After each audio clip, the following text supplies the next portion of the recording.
Hi, this is Dennis with Second Chance Tackle. Today we're going to introduce you to a very large Okuma CDX 65 bait feeding fishing reel, and I'm going to call this one an inside look. I've got 4 of these to service, and I will be servicing them.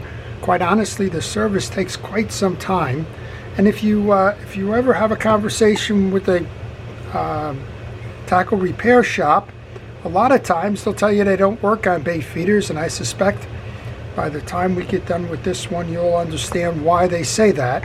They just take an awful lot of time, and some of the modern ones, well, let's just say they weren't designed with service in mind. So let's get started on this. I brought a couple of things. I brought a cup of coffee, so if you hear me pause from time to time, it's for that.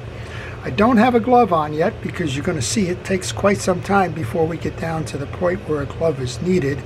And the last thing I brought was a lot of patience, particularly with a reel like this, because, well, it just takes a lot of patience to get one of these done. All right, the cap is missing on this side, but the cap missing does tell us that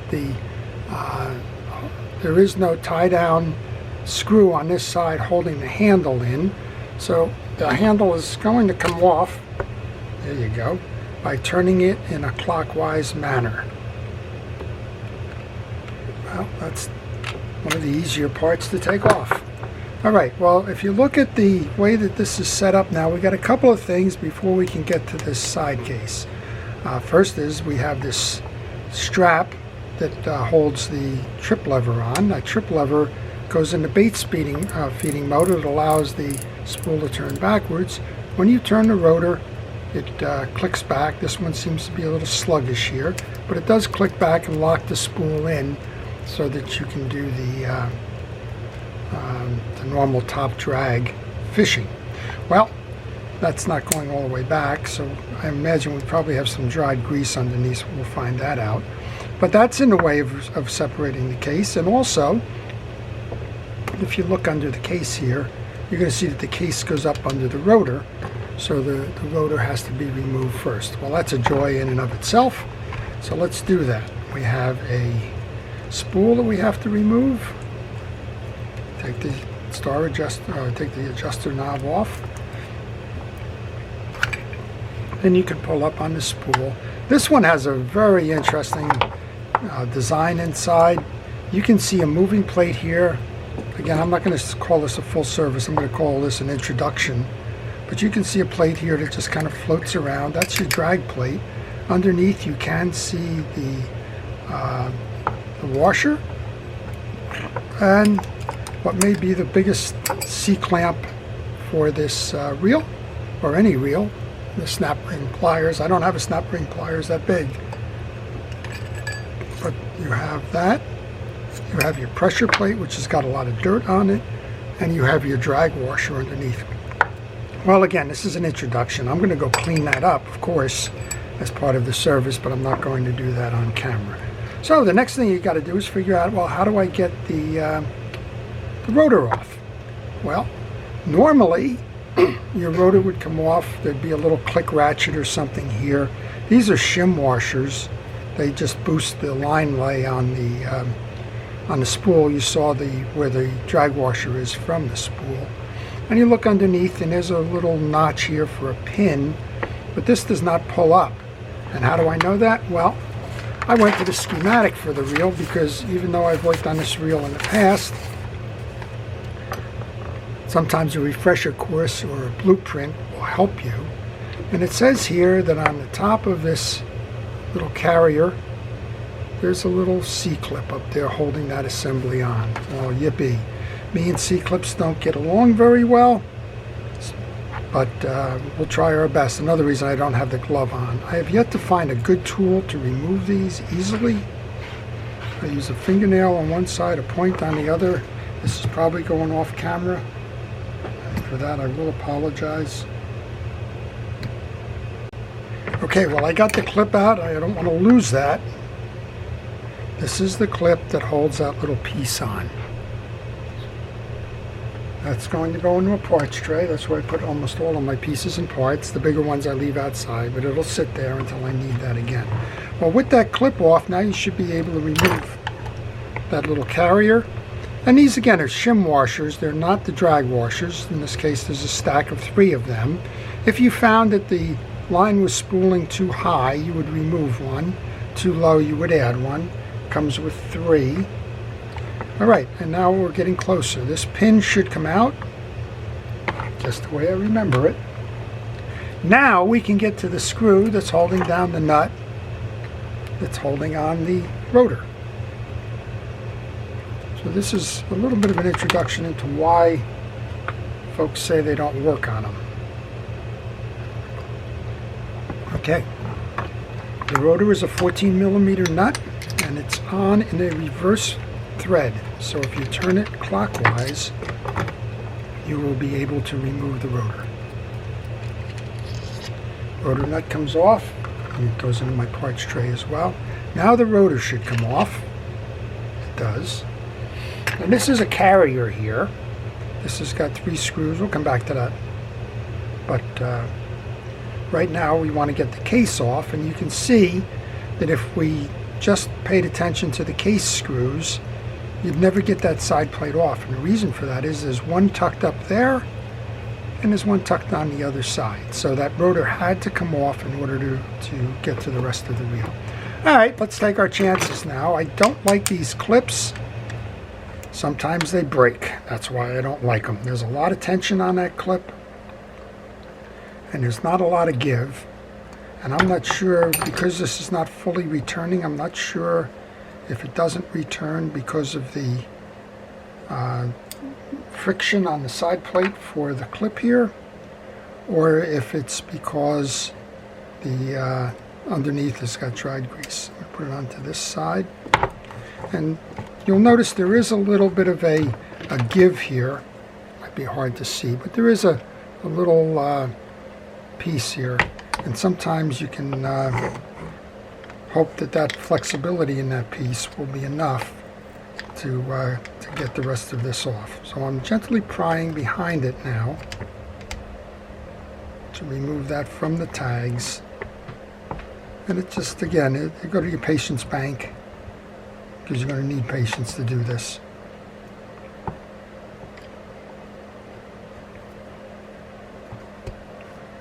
And you will eventually work it off. I'm very close there right now. I don't want to scar the paint on this, so that's one of the reasons I'm taking my time. Okay, it's off. That was sticking there because there's some salt in there. Also notice when you're doing this that there is a little button right here.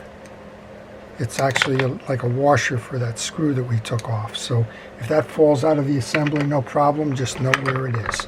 All right, now we can go ahead and take the pieces off. This is a set of screws here that you can either use a flat-bladed driver or you can use a Phillips head. And for whatever reason, my experience with this has been that the flat-bladed driver does work a little bit better. So if you like to see these kinds of videos, I work on all kinds of reels. If you hit that subscription button, that'll help me and it'll help you. And if you do hit that subscription button, oh, you'll see all the videos that I do. You're pretty much looking over my shoulder in the shop. I have changed the camera angle. I have tried to do it a little bit more viewer friendly, if you will, but I still go off camera like I just did there with the set of that C-clip up top. And from time to time, well, I just don't remember where that camera is, and just sort of drift out of frame, and I apologize for that. But if you subscribe and hit the notification button, you'll see that I work on ocean reels, I work on freshwater reels, bait casters, spinning reels, trolling reels, all kinds of reels. And I share my experiences with you so that you can see how to do this yourself. That's kind of the whole idea behind this.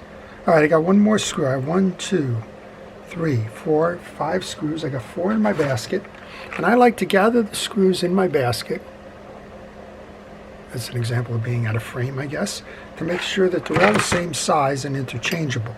If they weren't the same size, well, I would note the location of that, and I would Make sure that the smaller or the longer screw goes back in that location. All right, that's the 5 screws. This has got to come off now. This should pull straight out. The way that this little case goes, I believe that last screw holds that case in. And this should just be a matter of just kind of pulling it down. Yeah, it is. Be careful.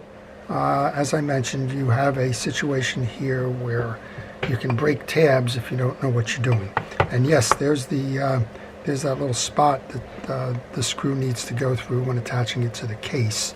It'll go through here, and that's how that holds on to the bottom of the reel. So you can't get that case off without taking that screw out. With any luck, and I use that term lightly here, this should come off now. There you go. All right. So I'm looking here, and I think this is probably why it's tripping slowly. It just seems like there's a lot of older grease and the like. And the way that these work is this is going to come up when you're in bait feeder mode. That's going to allow you to turn your axle backwards. And when you accelerate, this is going to catch like that. Now what happens here is this has come up and it's come into this target circle here. On the other side of this, there's the lever. You can see it right here. This lever has kind of engaged with your back end and has allowed the backpedaling of the spool with your drive. When you click down, you're going to see that lever is going to move. I don't have the hand strength to do it.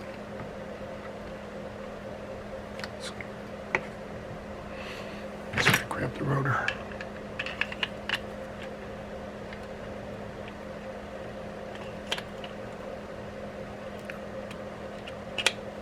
Okay. And you'll see that allowed this to retract, taking the free spool out of here and transferring it so that it locks in the top. That's probably a poor demonstration. I will kind of apologize for that. Okay. I want to get to the point where I have this trip swing spring here. There's a clip on both sides that holds your axle shaft in there.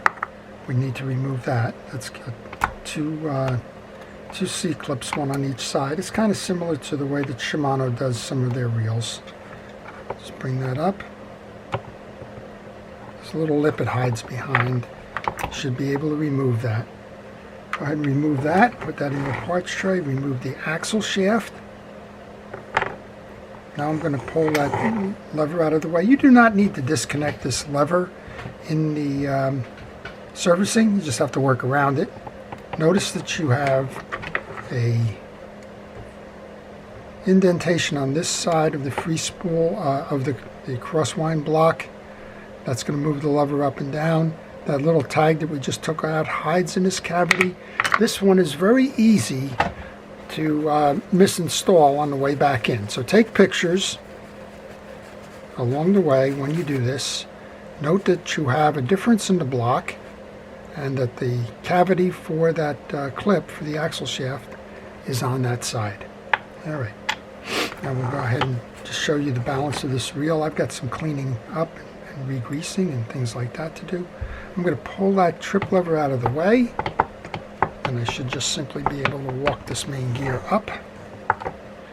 And I would guess that I'm seeing a couple of things that are probably why that that mechanism is not floating back easily. So here's the first. The first is that this collar here, and I don't know if you can see it as well as I can see it, it's loaded with salt. So that's probably a good portion of that between the trip lever, grease on the main gear, the salt here and the like is probably why that doesn't just jump back when it's released. So I'm just going to soak that with a penetrating oil for now. Show you the rest of this reel. Big main gear with the traditional drive for the crosswind gear behind it, but not the traditional direct drive into that crosswind gear. Here's your crosswind gear. I'll take that out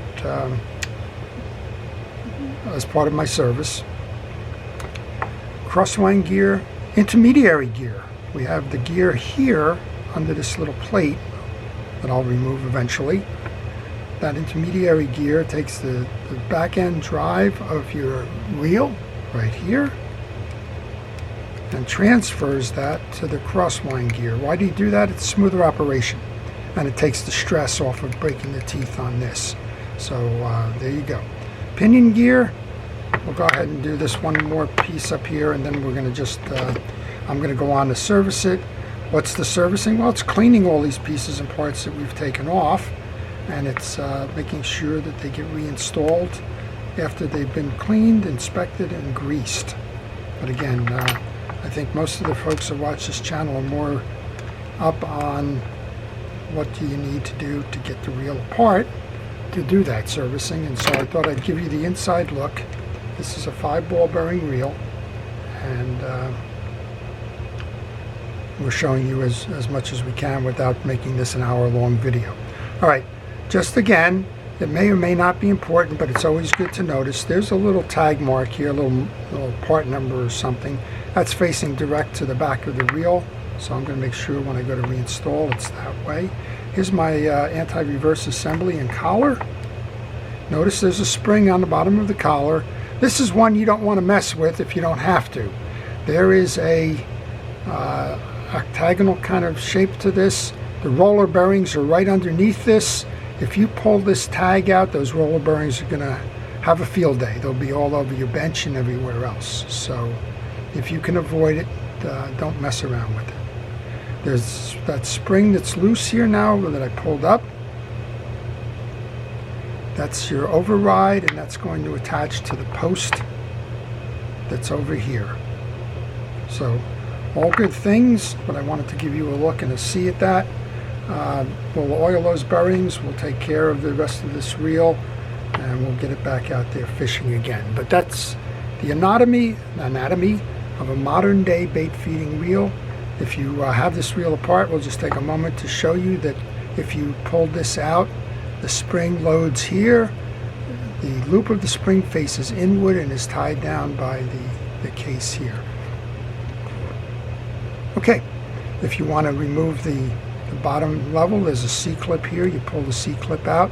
And again, the best thing to tell you how to do all of that stuff is, well, it's the schematic diagram, the blueprint for the reel. And that C-clip I'm referring to that you would pull out and I just showed you, well, that's right here. So I'm going to go do those things, but again, for the sake of time and effort and energy and the like, we're going to stop the video here and just hope that you've learned how this reel comes together.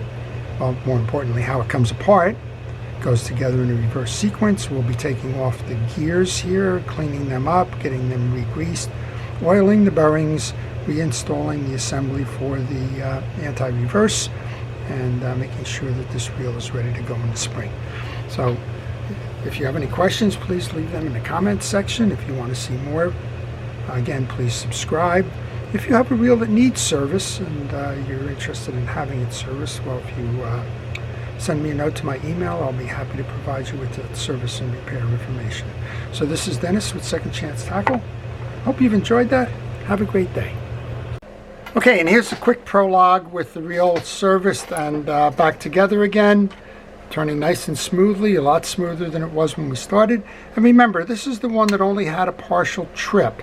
So you're in bait feeder mode, you're letting out the line, and then when you crank your handle, well, now it's snapping back nice and easy. So I suspect what happened was all of that was kind of impacted by the salt buildup and the like. We've cleaned all that up, we've lubed all the gears, checked the rear drag, did all those other things that you would normally do in the service. So I hope you've enjoyed that. Have a great day.